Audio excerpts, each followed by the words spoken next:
pensando na seguinte questão, que é a financeira, né? Que é a questão que organiza a vida de toda e qualquer pessoa, né? Um colega nosso em comum, meu e da Renata, falou na semana passada, num evento que a gente estava, da exposição que a gente fez, uma frase da mãe Stella de Oxóssi, né? A empolgação é legal, mas é o dinheiro que realiza. Então, quando o casal está junto, né? Para aqueles que são casados, que têm a paternidade, a maternidade, estão casados, então as coisas elas meio que se misturam, não há uma divisão financeira. Agora, quando há uma separação, aí entra nesse âmbito, porque aí é como se o cara pensasse assim, isso agora eu não preciso mais fazer, eu dou essa pensãozinha miserável, porque o valor da pensão alimentícia é miserável, né? Então eu dou essa pensão e tá tudo certo, assim, não tem mais nada para fazer. Coisas que ele faria espontaneamente dentro do relacionamento, ele deixa de fazer. Isso também é uma questão importante, né, Renata? É super importante, né? Só queria voltar um pouquinho no que a Tati falou, essa questão da sexualidade, né, de se envolver, de se permitir namorar. Tem uma amiga que a Joyce talvez conheça, que é a Priscila Obassi, que é atriz, que é das Capulanas. E a gente conversando, ela falou como é que faz a mulher da periferia que não tem rede de apoio, que não tem recurso para pagar uma babá, para ter um momento de diversão com o homem, para conhecer alguém. Essa é a mulher que leva o homem para dentro de casa e que as pessoas vão falar, aconteceu isso porque levou o homem para dentro de casa, né? Mas ninguém se oferece para cuidar da criança ou das crianças para essa mulher ter um respiro. Como é que ela vai se relacionar, né? Como é que ela vai transar? Aí a gente brincou, falei, você tranca a criança no quarto e engole a chave, né? Assim, tipo...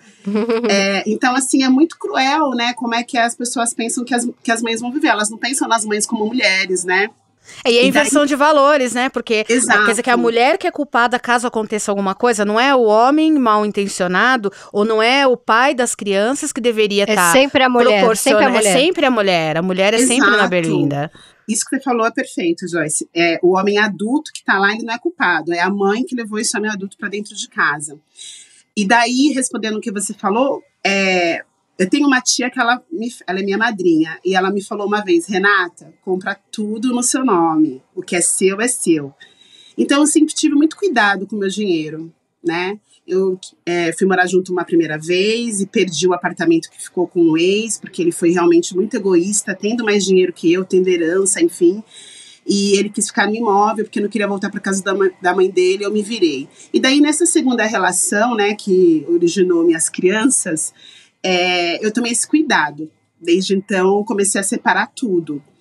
E a gente tinha as nossas contas separadas, a gente sentava e dividia, você vai pagar isso, eu vou pagar aquilo, né? Inclusive em relação às crianças. E quando a gente se separou, que ele estava desempregado porque ele resolveu sair de um trabalho também que ele estava há muito tempo, resolveu investir nos próprios projetos, ficou um tempo cuidando das nossas crianças, mas um tempo bem curto, né? Assim como eu fiquei um bom tempo também cuidando das nossas crianças para ele trabalhar. O juiz ele fez uma coisa muito bacana. Ele falou, como você está sem trabalhar, você vai pagar, primeiro, 1/3 de um salário mínimo, depois você vai pagar meio salário mínimo, depois 2/3 até chegar a um salário mínimo. Então, esse é o valor estipulado pelo juiz para 2 crianças, né? E por que o juiz fez isso? Porque ele colocou que estava totalmente arrasado, que estava em depressão, que estava se reestruturando. O juiz perguntou se eu concordava, eu falei que sim.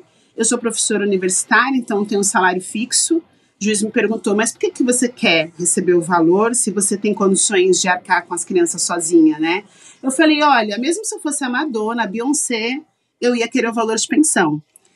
Se o juiz determina, serão R$100 mensais, eu quero R$100 mensais, né? E daí, nesses 8 anos, né, ele teve muitas dificuldades para cumprir com esse valor e inúmeras vezes eu mesma falei, vá até o Ministério Público, peça para reduzir o valor, mas eu não sou a pessoa que vou fazer um acordo verbal com você. Então, desde o princípio, como eu mudei de estado e tinha muita raiva, né, de ambos os lados por esse fim, muita frustração, a minha advogada me orientou. Faça tudo formalizado, inclusive a questão da guarda das crianças e as férias, porque pode justamente aparecer um processo contra você por sequestro, por rapto, né? E minha advogada falou, eu já vi isso acontecer, né? Então vamos nos precaver. Então eu fui obrigada a fazer tudo judicialmente para me resguardar no futuro. E hoje, a gente teve aí 2020, né, que foi o ano do sacode, né, o que tinha que mudar nas relações mudou. Se não mudou, as pessoas precisam procurar ajuda, porque a gente ficou aí preso dentro de casa, né, sem poder sair, com muito tempo para pensar e decidir como mudar algumas situações.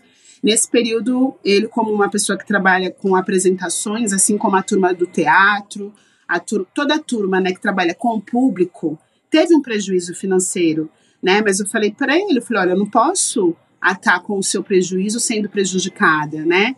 Então, hoje a gente vive uma situação de processo mesmo, né, de cobrança de pensão alimentícia. E esse processo também tem sido uma justificativa da outra parte para dizer que não consegue arranjar o trabalho que espera, não tem a visibilidade que gostaria, porque eu o prejudico a partir desse tipo de ação, que é uma ação prevista pela lei, né? Então, eu buscar os meus direitos amparada, né, na legalidade tem sido, inclusive, uma questão de culpabilização da minha pessoa, né? Como se eu impedisse que ele fosse adiante.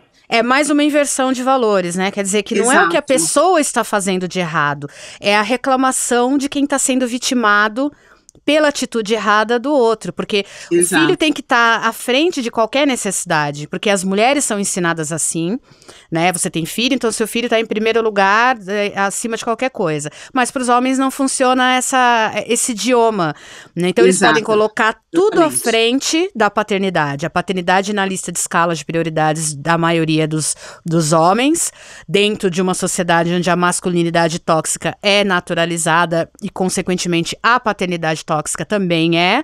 Então, para eles está no rodapé, né? É uma simples menção, a paternidade ali, né? Uma nota de rodapé, paternidade, precisa fazer alguma coisa com relação a isso. E aí se faz qualquer coisinha e tá tudo certo. E mais, dias após dias, a gente vai se deparando com casos desse, né? Quando ganha uma grande repercussão, que é o caso da Luana Piovani, que foi citado aqui, de outras mulheres. No geral, essas mulheres são brancas, são bem nascidas, né? E é legal que as pessoas discutam, mas é legal que essas discussões não fiquem num tom de exceção, como se fosse um caso à parte, um caso isolado, porque infelizmente é a normalidade da sociedade quando a gente fala em relacionamentos e filhos, em casamento, ou paternidade ou maternidade, enfim. Estando ou não casado, oficializando ou não uma situação amorosa, né? Se tem filho na jogada, a história deveria ser outra, né? Deveria ter um afastamento ali, tipo, uma coisa são os nossos filhos, outra coisa é nosso relacionamento. Eles se encostam, se encontram e caminham junto, mas caso não haja mais relacionamento, os nossos filhos estão aí, precisam do nosso respaldo, do nosso apoio, até o fim da vida, assim, sabe? Pai e mãe é pra vida inteira.